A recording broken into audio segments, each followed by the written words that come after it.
Welcome to our cooking channel, where we bring you delicious recipes from around the world. Today, we have a mouthwatering dish that will surely tantalize your taste buds. So grab your aprons and let's get cooking. Today, we're going to prepare a flavorful and aromatic dish, chicken tikka masala.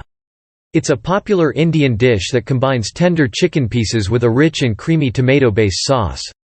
Let's dive into the ingredients. For this recipe, you'll need the following ingredients. 500 grams of boneless chicken, cut into bite-sized pieces. 1 cup of plain yogurt. 2 tablespoons of lemon juice. 2 teaspoons of ground cumin. 2 teaspoons of ground coriander. 1 teaspoon of paprika. 1 teaspoon of turmeric. 1 teaspoon of garam masala. 1 teaspoon of chili powder, adjust to your spice preference. 3 cloves of garlic, minced. 1-inch piece of ginger, grated. 2 tablespoons of cooking oil. 1 large onion, finely chopped. 1 cup of tomato puree. 1 cup of heavy cream. Salt to taste. Fresh cilantro leaves for garnish.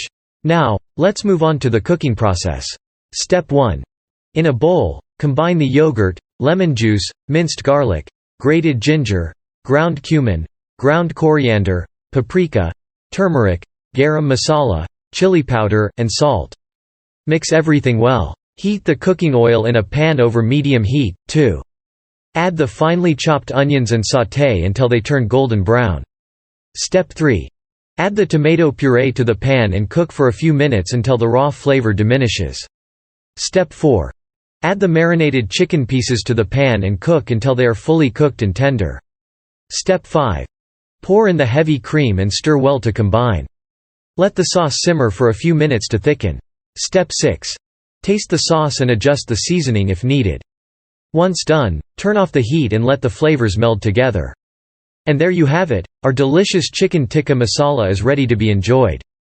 Serve it hot with steamed rice, naan bread, or even some fresh salad on the side. Thank you for joining us on our cooking adventure today. If you enjoyed this recipe, don't forget to give it a thumbs up and subscribe to our channel for more delicious recipes from around the world. Until next time, happy cooking!